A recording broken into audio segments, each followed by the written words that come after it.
Chapter 17. An account of the death of Judas.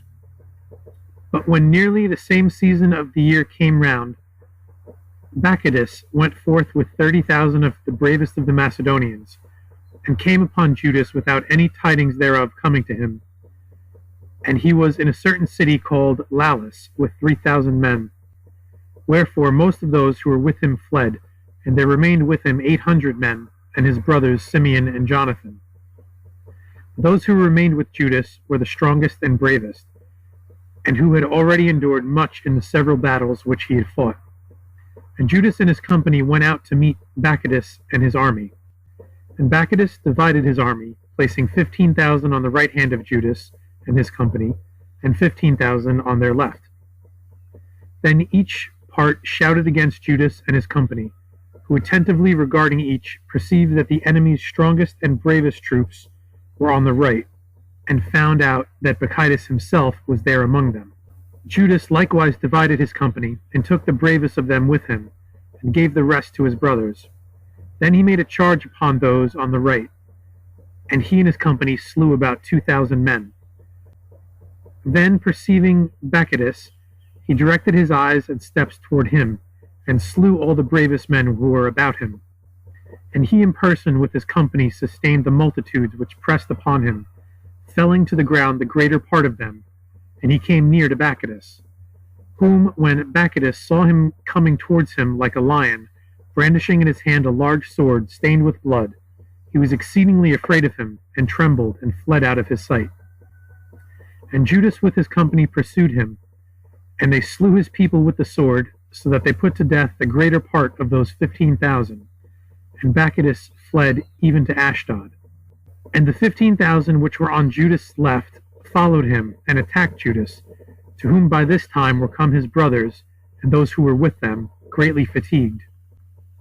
And those 15,000 rushed upon them, and a very great battle took place between them and Judas. And there fell on both sides a certain number of slain, in which number was Judas, whom his brothers carried and buried beside the sepulchre of Matthias his father. God be merciful to them.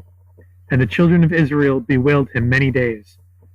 Now the time of his governing was 7 years, and Jonathan his brother succeeded him in the government. Chapter 18. The history of Jonathan, the son of Matthias. And Jonathan succeeded his brother, and he went to Jordan with a small number of men, which when Bacchus heard of, he marched to him with a large army. And when Jonathan saw him, his men swam over Jordan, and Bacchus and his army followed them and surrounded them. But Jonathan rushed on Bacchus, and as the men gave way to Jonathan, he and his company went out from the midst of them, and departed to Beersheba, and his brother Simeon joined him, and they abode there. And they repaired whatever of the fortifications had fallen down, and they fortified themselves there. But Bacchus marched to them, and besieged them, and Jonathan and his brother, and they which were with them, went out to him by night, and slew great numbers of his army, and burned the battering rams and engines of war, and his army was dispersed, and Bacchus fled into the desert. And Jonathan and Simeon, and the men who were with him, pursued and took him, who, when he saw Jonathan, knew that his death was near. Wherefore he proclaimed peace with Jonathan, and sware that he would never more make war upon him, and moreover, that he would restore the whole of the captives which he had taken of the army of Judas. And Jonathan gave him his hand, and departed from him. Nor after this was there any more war between them. And not long after this Jonathan died, and his brother Simeon succeeded him. Chapter 19. The history of Simeon the son of Matthias. Then Simeon the son of Matthias succeeded to the government, and he gathered together all those who remained of the army of Judas. And his affairs prospered, and he subdued all those who had exercised hostility against the Jews after the death of his brother Judas. And he behaved well towards his people, and the matters of his country were rightly ordered. Wherefore Antiochus attacked him, and also Demetrius the son of Seleucus, and sent a great army against him, to meet which Simeon and his 2 sons went out, and he divided his army into 2 parts, one of which he kept with himself, and gave the other to his sons. Then he and they which were with him went to the army, And he sent his 2 sons and their followers by another way, and appointed with them to attack the army at a given time.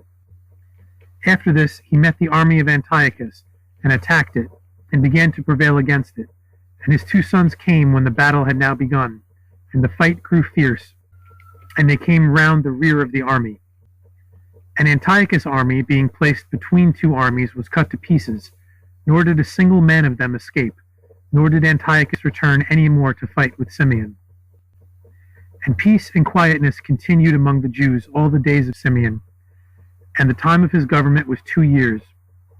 Then Ptolemy his son-in-law rushed on him, and slew him at a certain feast where he was present, and he seized his wife and his 2 sons, and Simeon's son, whose name was Hyrcanus, was sent in his father's place. Here ends the history as given in the 2 books usually attached to our Bibles.